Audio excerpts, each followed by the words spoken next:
everyone. Welcome to Kanyadar's Career Academy. My name is Feba. I hope you all are safe and doing great. I am here with you to give you some information about listening module. Many students have asked me, ma'am, എങ്ങനെയാണ് listening module time manage ചെയ്യുക?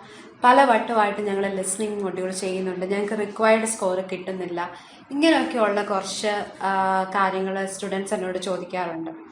ആ സമയത്ത് ഞാൻ അവർക്ക് കൊടുക്കുന്ന കുറച്ച് informations ആണ് ഞാൻ നിങ്ങളുമായിട്ടും ഷെയർ ചെയ്യാൻ വേണ്ടി ആഗ്രഹിക്കുന്നത്.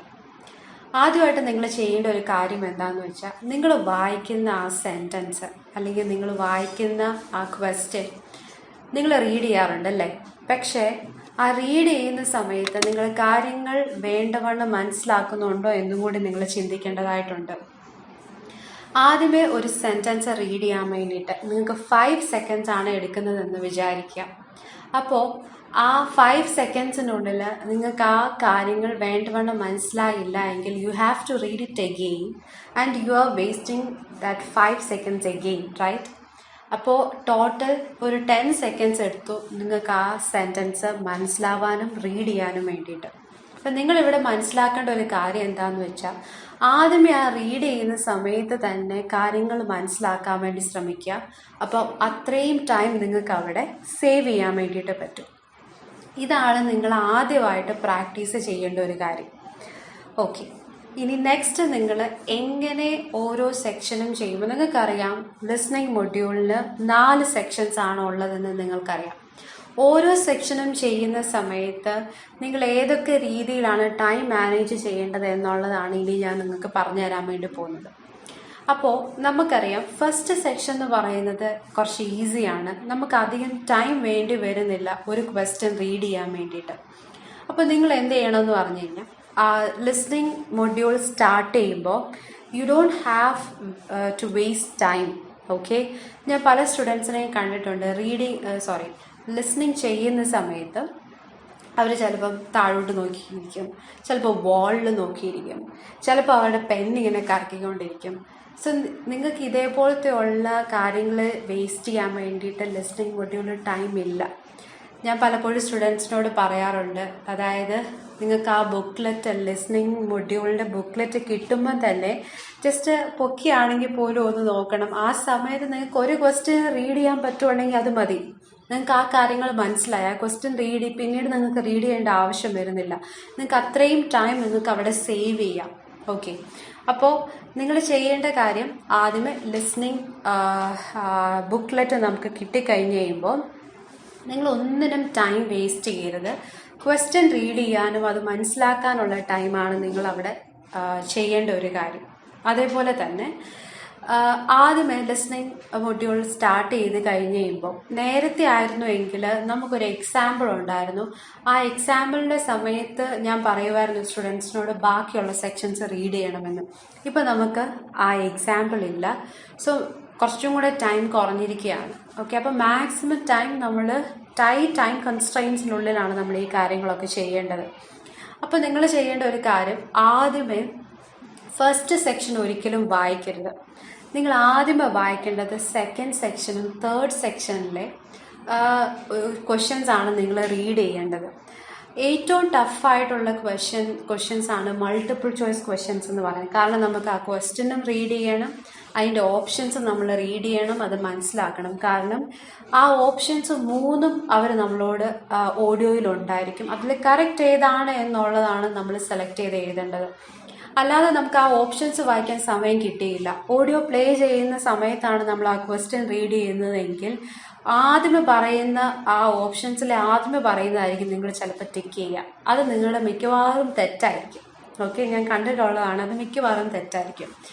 അപ്പോൾ നിങ്ങൾ ചെയ്യേണ്ട കാര്യം ക്വസ്റ്റ്യൻസ് വേണ്ടവണ്ണം മനസ്സിലാക്കുക എന്നുള്ളതാണ്. ഓക്കെ, അപ്പോൾ ആദ്യമേ നമ്മൾ സെക്ഷൻ 2 വന്നു, സെക്ഷൻ 3 വന്നു. ഏതിലാണ് മൾട്ടിപ്പിൾ ചോയ്സ് ക്വസ്റ്റ്യൻസ് ഉണ്ടെന്ന് നോക്കുക. ആ ക്വസ്റ്റ്യൻസ് ഇപ്പോൾ 5 മൾട്ടിപ്പിൾ ചോയ്സ് ക്വസ്റ്റ്യൻസ് ഉണ്ട് എന്ന് വിചാരിക്കാം. ആ 5 മൾട്ടിപ്പിൾ ചോയ്സ് ക്വസ്റ്റ്യൻസിൻ്റെ അകത്ത് നിങ്ങൾക്ക് ചിലപ്പോൾ 2 എണ്ണമേ റീഡ് ചെയ്യാൻ പറ്റത്തുള്ളായിരിക്കും. ചിലപ്പോൾ അതിൻ്റെ ഓപ്ഷൻസും കൂടെ കൂടി 2 എണ്ണ റീഡ് ചെയ്യാൻ ടൈം കിട്ടിയുള്ളെങ്കിൽ അത് മതി. പക്ഷെ അത് വായിച്ച് മനസ്സിലാക്കുക, ഞാൻ ആദ്യമേ പറഞ്ഞ പോയിന്റ്. ഓക്കെ, ദെൻ എപ്പോഴാണ് സെക്ഷൻ 1ലേക്ക് വരേണ്ടത്. അവർ പറയും now you can start reading from question 1 to 5 അല്ലെങ്കിൽ 1 to 6 എന്ന് പറയുന്ന ആ ഒരു ഓഡിയോ കേൾക്കുമ്പോൾ സമയത്ത് മാത്രമേ നിങ്ങൾ സെക്ഷൻ 1ലേക്ക് വരാവുള്ളൂ. എന്നിട്ട് ക്വസ്റ്റ്യൻസ് റീഡ് ചെയ്യുക. കാരണം ആ സമയം മതി നമുക്ക് സെക്ഷൻ 1ലുള്ള ആ ക്വസ്റ്റ്യൻ മനസ്സിലാക്കാൻ വേണ്ടിയിട്ട്. ഓക്കെ, ഇങ്ങനെയാണ് നിങ്ങൾ രണ്ടാമത്തെ ഒരു രീതി നിങ്ങൾ ഫോളോ ചെയ്യേണ്ടത്. മൂന്നാമതായിട്ട് നിങ്ങൾ ചെയ്യേണ്ട ഒരു കാര്യം എന്ന് പറഞ്ഞു കഴിഞ്ഞാൽ ഓരോ സെക്ഷനും കഴിയുമ്പോഴും നിങ്ങൾ ആ സെക്ഷൻ കഴിഞ്ഞ് കഴിയുമ്പോൾ ചെക്ക് ചെയ്യാൻ വേണ്ടിയിട്ട് അവർ കുറച്ച് സമയം തരും. അതൊരിക്കലും നിങ്ങൾ ചെക്ക് ചെയ്യാൻ വേണ്ടി പോകരുത്.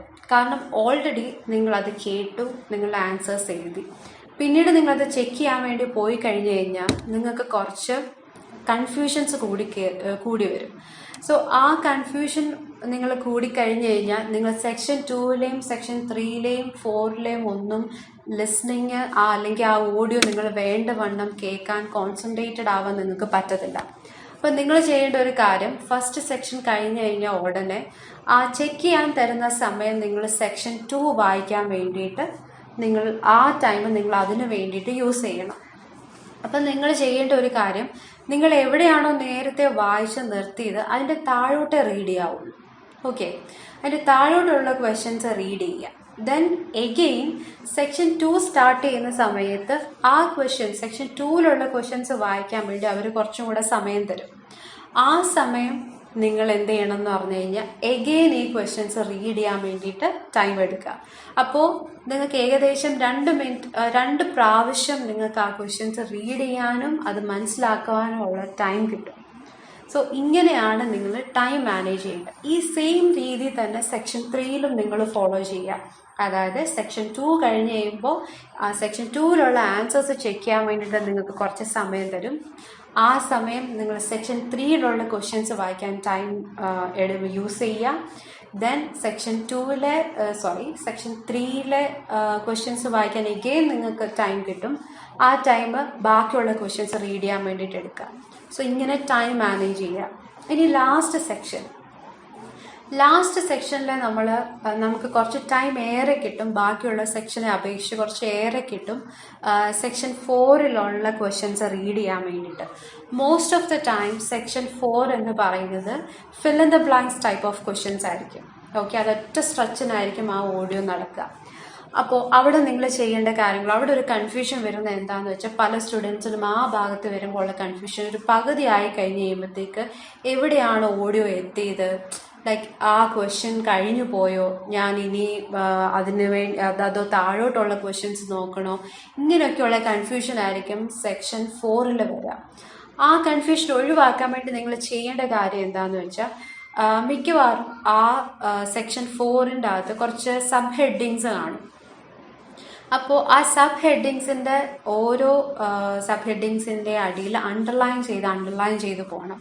കൂടാതെ നിങ്ങളുടെ ഫില്ല് ചെയ്യാനുള്ള അതായത് ഫിൽ ഇൻ ദ ബ്ലാങ്ക്സിൻ്റെ ആൻസറിൻ്റെ തൊട്ട് മുന്നിലുള്ള ആ സെൻറ്റൻസിൻ്റെ സബ്ജക്റ്റും വേർബും ഒക്കെ നിങ്ങളൊന്ന് ജസ്റ്റ് അണ്ടർലൈൻ ചെയ്ത് പോവുക.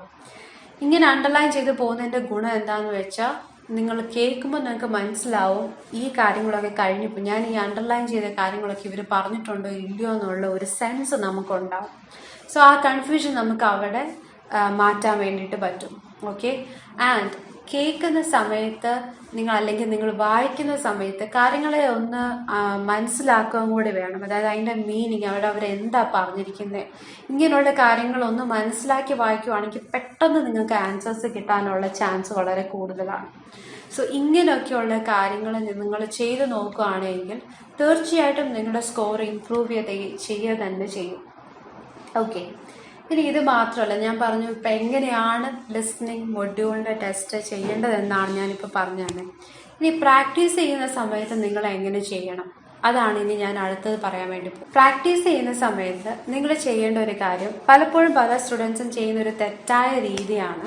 അതായത് അവർ ലിസ്ണിംഗ് ടെസ്റ്റ് ചെയ്യും. ലിസ്ണിംഗ് ടെസ്റ്റ് ചെയ്ത് കഴിഞ്ഞിട്ട് അവർക്ക് റിക്വയർഡ് സ്കോർ കിട്ടത്തില്ല. റിക്വയർഡ് സ്കോർ കിട്ടാതെ വരുന്ന സമയത്ത് അവർ അടുത്ത ടെസ്റ്റ് ചെയ്യും. ഓക്കെ, അടുത്ത ടെസ്റ്റ് ചെയ്ത് കഴിയുമ്പോൾ അതിനും ഒക്കെ കിട്ടത്തില്ല. അപ്പോൾ എത്ര ടൈം ചെയ്തിട്ടും അവർക്ക് വേണ്ട ഇമ്പ്രൂവ്മെൻ്റ് ഉണ്ടാവുന്നില്ല. അപ്പോൾ ഇമ്പ്രൂവ്മെൻ്റ് ഉണ്ടാവണമെങ്കിൽ നിങ്ങളുടെ തെറ്റ് എന്താണ് എന്ന് മനസ്സിലാക്കിയാലല്ലേ നിങ്ങൾക്ക് ഇമ്പ്രൂവ്മെൻ്റ് ഉണ്ടാവുള്ളൂ. സോ അവിടെ ചെയ്യേണ്ട ഒരു കാര്യം എന്താണെന്ന് വെച്ചാൽ, നിങ്ങൾ വൺസ് ലിസ്ണിംഗ് ടെസ്റ്റ് എല്ലാം ചെയ്ത് കഴിഞ്ഞിട്ട് നിങ്ങൾ എന്ത് ചെയ്യണമെന്ന് വെച്ചാൽ, നിങ്ങളുടെ എവിടെയാണോ നിങ്ങളുടെ ക്വസ്റ്റ്യൻസ് തെറ്റിപ്പോയത്, നിങ്ങളുടെ ആൻസർ തെറ്റിപ്പോയത്, ആ ഓഡിയോ പിന്നെയും കേൾക്കുക. പിന്നെയും കേട്ട് അതെങ്ങനെയാണ് അവർ പറഞ്ഞത്, ഏത് ട്രിക്കാണ് അവരവിടെ യൂസ് ചെയ്തത്, ഓക്കെ അവരിങ്ങനെ പറഞ്ഞപ്പോഴാണ് ഓക്കെ ഇങ്ങനെയാണ് ആൻസർ കിട്ടിയത്, ഇങ്ങനെയുള്ള ഒരു കാര്യങ്ങൾ നിങ്ങൾ ക്ലാരിഫൈ ചെയ്ത് പോയാൽ മാത്രമേ നെക്സ്റ്റ് ലിസ്ണിംഗ് ടെസ്റ്റിൽ നിങ്ങൾക്ക് ആ ട്രിക്ക് അവിടെ യൂസ് ചെയ്യാനും നിങ്ങൾക്ക് ഇമ്പ്രൂവ്മെൻ്റ് ഉണ്ടാവുകയുള്ളൂ. ഓക്കെ, അപ്പം നിങ്ങളുടെ തെറ്റുകൾ മനസ്സിലാക്കിയിട്ട് പോവാം. ഇനി എന്നിട്ടും അതായത് ഓഡിയോ കേട്ടിട്ടും നിങ്ങൾക്ക് ആ അതായത് നിങ്ങൾക്ക് വേണ്ടവണ്ണം കാര്യങ്ങൾ മനസ്സിലായില്ല എങ്കിൽ നിങ്ങൾ ചെയ്യേണ്ട, അതായത് ഏറ്റവും ലാസ്റ്റത്തെ കാര്യമാണ് ഞാൻ പറയുന്നത്, ആ ഓഡിയോ കേട്ടിട്ടും മനസ്സിലായില്ല എങ്കിൽ മാത്രം എല്ലാ കേംബ്രിഡ്ജ് ബുക്കിൻ്റെയും ഏറ്റവും അവസാന ഭാഗത്ത് ഓഡിയോയുടെ സ്ക്രിപ്റ്റ് കൊടുത്തിട്ടുണ്ട്. അപ്പോൾ ആ ഓഡിയോയുടെ സ്ക്രിപ്റ്റ് പോയി വായിച്ച് മനസ്സിലാക്കുക. തീർച്ചയായിട്ടും ഓഡിയോ സ്ക്രിപ്റ്റ് വായിച്ച് കഴിയുമ്പോൾ നമുക്ക് മനസ്സിലാവും. സോ അതാണ് നിങ്ങൾ ഏറ്റവും ലാസ്റ്റായിട്ട് ചെയ്യേണ്ട കാര്യം. ഏറ്റവും ബെറ്റർ എന്ന് പറയുന്നത് ഓഡിയോ കേട്ട് മനസ്സിലാക്കുക എന്നുള്ളതാണ്. അപ്പോൾ ഇത്രയും കാര്യങ്ങൾ നിങ്ങൾ ചെയ്ത് നോക്കുക. ഡെഫിനറ്റായിട്ടും നിങ്ങളുടെ സ്കോർ ഇംപ്രൂവ് ആവും. Practice well. And if you have more doubts or clarification, you can message us or contact us.